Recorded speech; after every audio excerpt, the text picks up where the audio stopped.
Hey guys, what's up? It's Raya, and as you can see, I'm just kind of chilling in my car. And yeah, this video is gonna be a little different. I'm not gonna say it's gonna be the most fun video, but I kind of just want to talk about dealing with stress. I haven't really wrote this out or scripted it or anything. I just kind of felt like talking about it because I woke up in a weird mood, and there's just things that I've learned to do to try to help get through them. I just thought it'd be good to share how to deal with stress and anxieties, at least in my personal experience. This is a little weird for me to talk about if you can't tell.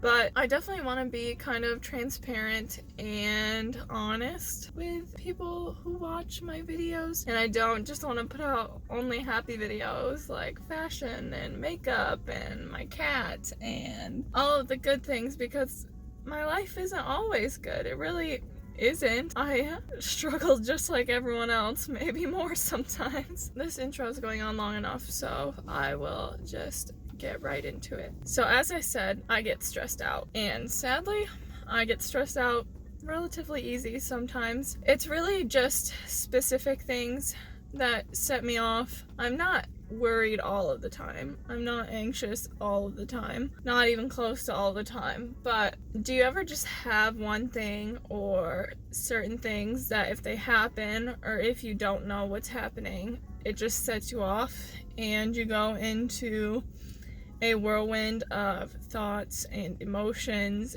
and just let your mind go crazy and blow something way out of proportion, like make it a way bigger problem than it ever was or ever will be, because I do. I do too much. Recently, especially after college ending and just with everything going on and not being able to go places, not being able to see as many people, I've had to find ways to deal with it other than distracting myself, because I feel like before I would just go hang out with friends or go shopping or go get a coffee or just do anything to get away, and that's a good strategy. If it's really getting to you, walk away for a second. Just go do something that will get your mind completely off of it. I guess that's number one. Especially that's how I used to deal with it. Just one, at least for a little bit, get away from the problem. I'm not saying don't deal with it. I'm not saying don't think about it. I'm not saying just push it to the back of your mind and forget, because that's not healthy, and that's not how, at least I don't think that's how you should deal with the whole problem. But to start, if you really are just not in a good headspace and cannot get out of it, I would say go do something to distract yourself just for a bit until you are ready to confront whatever is messing with your head. Sometimes I like to go read, just go for a walk, because walking, you may still think about it a little bit, but I feel like walking just clears my head and makes me ready to think about it. Going for a drive, listening to music. I love to put on this playlist I made, and it has really happy songs and really sad songs and kind of no in between. But that's, if you ask any of my friends, especially when I get a little tipsy, I just love to play sad songs and just be in my feelings. They have to yell at me to not do it. So, but music, reading, walking, exercising can help a ton. Definitely something I need to get back into. During the beginning of quarantine, I did a ton. Not a ton, but most days I did it, which was really good. But after moving, getting a job and everything, I've had a hard time finding balance between work and my life and exercising and everything. So just get away from your problem for a little bit until you're ready to deal with it is the number one suggestion I have. Number two, journaling. And I know probably most self-help books, most self-help videos, most anybody who feels like they know how to handle mental health and their mental health or help others deal with mental health will tell you to journal. And I was not a person that journaled before. I always wanted to, and the only times I would journal were when I was really sad, actually. I would just be super sad and alone, and I would not know what to do or who to talk to, or if I could talk to anyone. So I would just journal when I was really sad and just get it all out. No matter how many pages it had to be, I just would keep going until I felt some kind of relief. But I've changed that a bit recently. My boyfriend actually bought this book called The Artist's Way, and I cannot advocate for it myself because I only read up until the first week. It's like a 12-week program, and I only read up until the first week because he owns the book. I don't live with him. I'm there sometimes, but I need to get my own copy so I can do the program myself. But he's a true advocate for it, and he loves it. He's gotten his whole entire house to start reading it, so they're all kind of doing this program together, which I think is really cool. It tells you to journal every single day, and I have not been perfect at it. I can't lie. I've missed a few days, which I beat myself up about because it truly does help. It's helped me a ton, actually. And it's called Your Daily Morning Pages or something.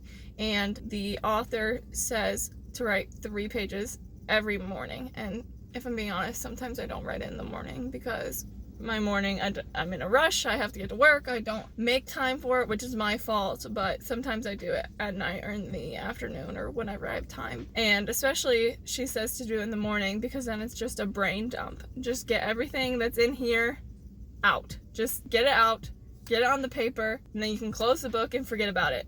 Not forget, but when you write it out, you're like dealing with whatever is on your mind, and I guess it's not forgetting about it. I guess it's like working through it on paper instead of just being in your head, because I feel like, at least for me, it is easy to be against getting it out, if that makes sense. It's really annoying that I do that, but I know I do. Sometimes I know I should be doing something about it and I don't, and that is my fault. So I've been trying to change that by doing this journaling. I'm thankful, like, my boyfriend has introduced me to it. It's definitely something I needed. That's why I'm making this video, because maybe one of you guys needs to hear it too. Another thing you can do when you are struggling with stress, anxiety, really anything, is create something, or do a hobby that you know you like to do. Makeup has helped me on so many bad days, really, because I just get to create literally art. And I know some people may not think of makeup as art, but it's art to me. I create art on my face. It's just like if I were a painter and put on canvas. Sometimes even just putting certain colors on your face can just feel like you're getting those emotions out. It does help me just take time to myself and to do something I enjoy. When I'm doing it, I feel calm. And when you're calm, you can kind of work through things better than when you're all worked up. Just do something, create something, get that creativity out, and find a way to bring yourself to a calm state instead of the worked up state that you were in. And YouTube is a way that I create and that I get myself to a calm state and just bring back, because when you're filming, it kind of makes you slow down for a second and think about what you're going to say and think about what you're going to do.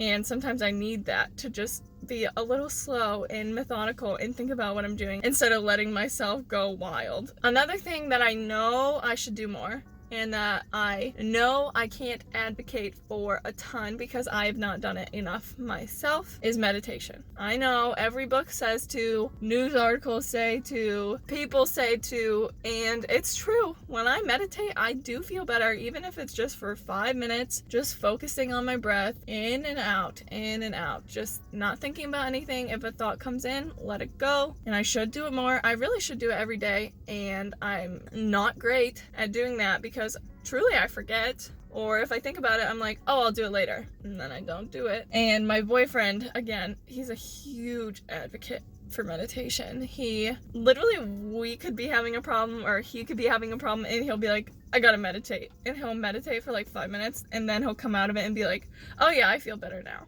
And it's crazy to physically see someone do that and then feel better. And you'd think it would push me to want to do it more, and it does, but it's just a habit that I need to create. So if I set an alarm like every single day to meditate, maybe that would help. But if you're looking for an answer, try meditation. I've tried it and it has helped me. I'll say 2 more things to help you or that have personally helped me. Please don't take this as I know the answers on how to feel better. I know the answers on how to deal with anything mental health related, because that is not true. I'm just talking from my experience, and when I get stressed or when I get anxious, this is what I try to do to get out of it, and I'm not great at even doing these things to get out of it sometimes. Depends on the day. I'm not an expert. I cry a lot. It helps me sometimes, crying, so if you want to take that advice, cry it out, because that's what I do. But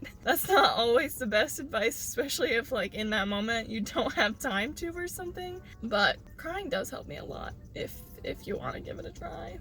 In my experience, it's better to just give yourself 5-10 minutes to get the cry out, and then I feel better once it's gone. But that was not one of the next two things that I wanted to say about how to try to deal with stress or anxieties. That was not one of them. What I was going to say is talk to someone, to anyone, if you can, and if you trust someone you trust, someone you know will listen and will respect your feelings, and depending on if you want advice, they may give you some. But also, if you don't want advice and you just want to rant, if you know someone that will just let you do that, then call them, text them. Maybe right now you can't go see them, but when you can, go see them. Don't put yourself in a hole, in a cave. It is so easy, and I've done it many times, to just lock myself in my apartment and not want to leave, and not want to talk to someone, not want to deal with it,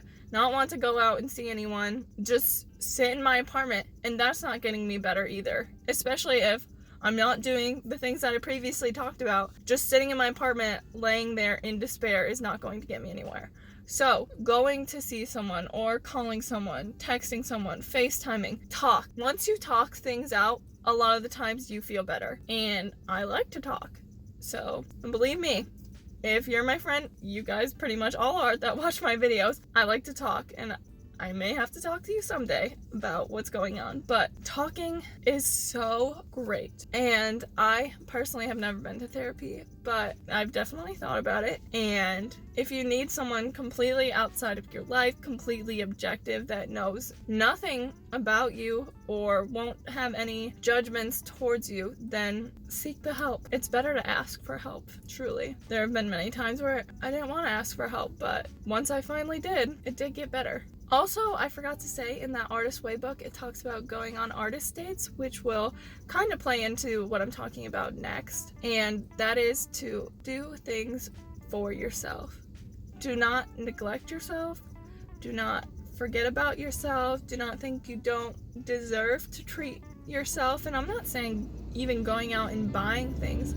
I'm saying just treating yourself nicely, changing that internal voice in your head to talk about you nicely and to love you and not be mean to yourself. I can be so hard on myself, way too hard on myself. And sometimes it's about little things that I don't deserve to talk to myself that way. So do things for you. Just do them for you and try to change that voice in your head to say nice things and to love you, because you don't deserve to tell yourself mean things. You don't. Instead of telling yourself mean things, you can just try to talk to yourself through bad things. Don't just pull yourself down or rip yourself apart. Because I don't want to say all you have is yourself, but the first thing you have is yourself. And you need to have yourself. You do. You can't be against you. That's just not good. And I've been there. So do things for you. If that does mean going and getting something you've been thinking about for months that you want, even little things. Like, there's so many little things that I've wanted for so long that I don't go get because sometimes I think I don't deserve them, but you do. You get yourself through every day. You work, you help others, you do so many things that you deserve things for yourself. So sometimes I'll take a bath and I'll do like a face mask and I'll put on music or YouTube and I'll light a candle, and that can be self-care. But sometimes just doing things that you know you have to do or that you know will make you happy after you do them is self-care. And sometimes it is going to treat yourself. Like, go buy that shirt you wanted, or go get food from your favorite restaurant. Don't deny yourself all of the time. I'm not saying go crazy, go spend a bunch of money, or anything like that. There's so many ways of taking care of yourself and self-love that it doesn't have to be treating yourself as in money spending. You can treat yourself to a bath. You can treat yourself to a tub of ice cream one night. Not a whole tub. Well, if you want a whole tub, you can have whatever you want, but some ice cream. Treat yourself to cooking a meal for yourself, or your favorite meal. Just treat yourself kindly, I guess, is my last piece of advice. When you have that voice in your head that this Artist Way book calls your censor, they're just being negative and not doing anything good, just try to remember to treat yourself lovingly, because you deserve that. Everyone deserves that. I guess that's my last piece of advice. I guess that's the end of this video. I know it's kind of random. I'm just sitting in my car before I go to work, before I go into surgery. I'm talking about this. Try to love yourself, guys. I know this video was kind of all over the place, but I just felt like it was something I needed to talk about, and something I haven't talked about yet. I've hinted at it in videos, and I've already told you guys a few times that I'm a crier. There's no getting around that.